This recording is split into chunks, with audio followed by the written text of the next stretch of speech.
uma coisa para perguntar. Frei, eu, desde quando vi tudo que estava acontecendo com o senhor, eu tinha uma pergunta que eu disse, um dia, quando eu estiver com ele, eu vou perguntar.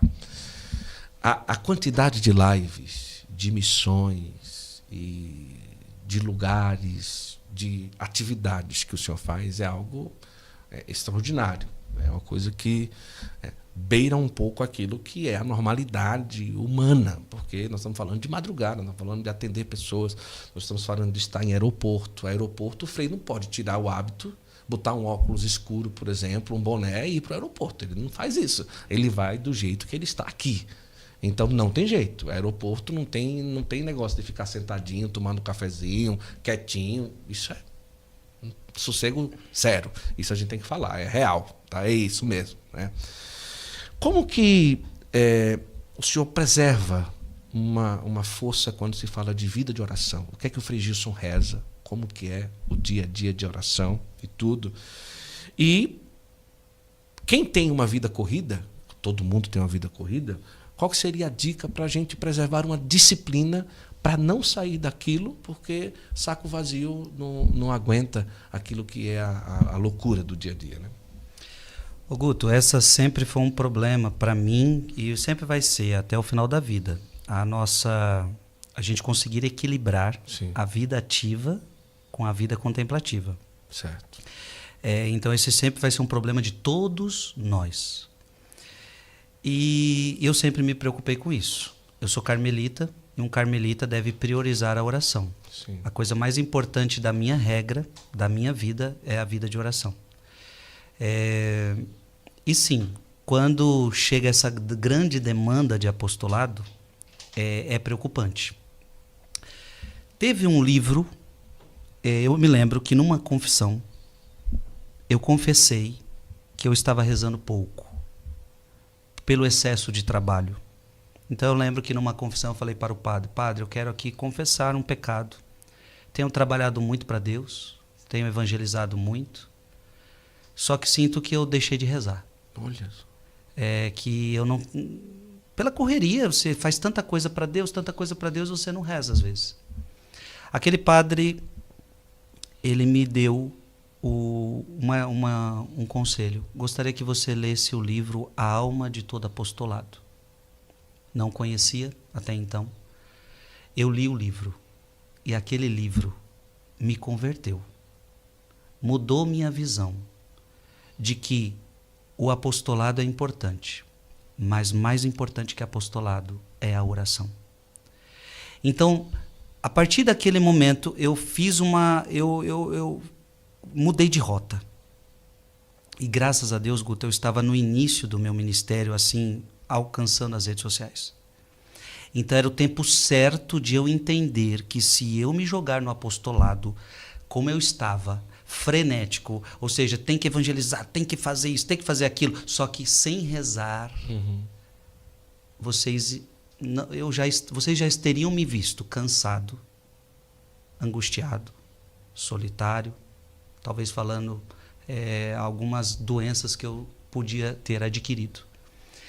Esse livro, ele me converteu, ele colocou norte na minha vida e trouxe para mim que eu não posso abandonar a oração.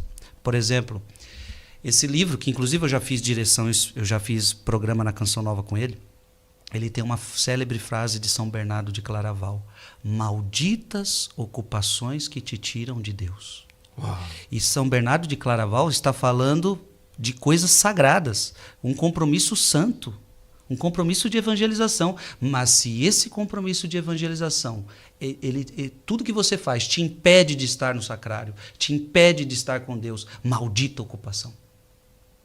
Porque até o serviço para Deus, ele pode te tirar de Deus. Cara, eu falei, eu não posso. Eu não posso deixar que a internet, tudo que eu faço, me tire do meu Deus. Então, Guto, eu comecei a levar muito a sério, eu comecei a mudar o jogo, né? Então eu falei, não posso abrir mão da minha vida de oração. Então o segredo não é diminuir a oração, porque é isso que eu estava fazendo. Para evangelizar mais, para trabalhar mais para Deus, você diminui a oração. Otimiza. Não. Me lembra até eu já ouvi dizer que quem fez isso foi Madre Teresa de Calcutá. falaram para ela assim: madre, nós temos que diminuir a nossa vida de oração, porque nós rezamos tantas horas e é tanto doente que tem aqui, nós não estamos dando mais conta. Sim. E aí Madre Teresa disse para elas: então nós vamos aumentar 1 hora de oração. Porque se nós não estamos dando conta de trabalhar, é porque nós precisamos rezar mais. Então veja, essa é a visão de alguém que entende o que é trabalhar para Deus. A oração em primeiro lugar. Então, Guto, numa vida normal de convento, e eu participei dela durante muito tempo, me esforcei durante muito tempo para viver a vida de um convento normal. Sim. Como é que funciona? Eu acordava 5h30 da manhã, 6 horas da manhã, capela, e eu ficava 1 hora de adoração ao Santíssimo Sacramento em silêncio. Sim. Uma oração meditativa, com a palavra de Deus, em silêncio. Todos os freis na capela, 10 freis, 4 freis, 5 freis, todos em silêncio, adorando Jesus e meditando a Sagrada Escritura ou qualquer outra coisa que Deus te inspire. Depois disso, nós iríamos trabalhar, né, das 8 até meio-dia trabalho. Meio-dia nos reunimos na capela para outra oração, todos juntos, comunitária. Depois, almoço, um momento de partilha com os freis, depois trabalho de novo. 6 horas da tarde, capela de novo, rezamos as vésperas. E eu não estou falando, né, mas todas as paradas existem as orações do breviário, laudes, hora média e tal. Então, 6 horas da tarde rezamos as vésperas em comunidade e mais 1 hora de adoração. Nossa, 2 horas por dia. Então, 2 horas por dia. Então, eu vivi isso durante muito tempo, né? Durante muito tempo. Depois, seguimos mais alguns afazeres ali para a noite e terminamos a noite fazendo mais uma oração na capela. Que são as completas. E são as completas. E aí, Guto, por vários momentos também, a madrugada era recheada com... de vez em quando você acordava para uma adoração, coisas do tipo. Então, essa foi minha vida de conventual durante um bom tempo. Hoje, minha vida mudou muito. Então, eu já não consigo estar nessa dinâmica correta, né, bem certinha. Não que eu também me desvie da regra do convento, porque o meu convento é meio particular, só somos em 4 freis, todos temos missões bem diferentes, então nós não temos uma rotina que tem um noviciado, que tem uma casa de formação. Sim. Ou seja, essa foi minha rotina durante um bom tempo. Quando ela não foi mais possível executada, então o que hoje o Frei Gilson procura fazer? Então eu procuro rezar todas as horas do breviário, sim, todos os dias. As horas canônicas, né? Eu procuro rezar o meu rosário diário. Eu procuro ter contato com a palavra de Deus diária. Eu procuro fazer no mínimo 1 hora de adoração ao Santíssimo Sacramento diária. Então, além da missa que celebra todos os dias. E missa, claro, missa todos os dias. Sim. Eu celebro a Santa Missa. Então hoje minha vida é assim, eu tenho... Cada dia é diferente. Inclusive, ontem, depois do podcast, já tarde da noite, celebrou porque não tinha ainda... Exatamente. Celebrado. Ontem, depois de 2 podcasts, eu fui celebrar a minha missa, que eu ainda não a tinha celebrado. Então, cada dia eu vou me organizando de um jeito. Então, por exemplo, hoje, se eu for falar do dia de hoje, hoje eu já rezei todas as horas do breviário, hoje eu já consegui adorar Jesus, hoje eu já consegui celebrar minha missa antes de estar aqui com você. Então eu tento guardar todo dia uma vida de oração. Você pediu para eu dar um conselho para as pessoas? Disciplina. Disciplina. Sabe o que eu não entendo?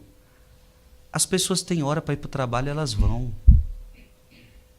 Vão. Mas vão por quê? Vão porque precisam, e precisam da grana.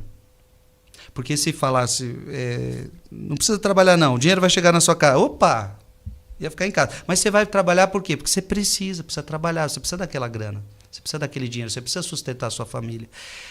E as pessoas não encaram a oração como uma necessidade. Só que depois estão vazias, depois estão desorientadas, porque não rezam. A oração, Guto, faz muita diferença. Muita diferença. Quem reza vence todas as batalhas. Quem não reza, disse os santos assim, vários santos, quem reza se salva, quem não reza se perde. E muita gente está se perdendo nas rotinas do dia a dia. Trabalho, estudo, faculdade, isso. Só que, meu filho, Se isso tudo te tira de Deus, malditas ocupações. Pode ser as melhores coisas, mas se você não se conecta com Deus, isso tudo é fuga. Verdade. Coisas boas, Sim. mas podem ser fugas de Deus.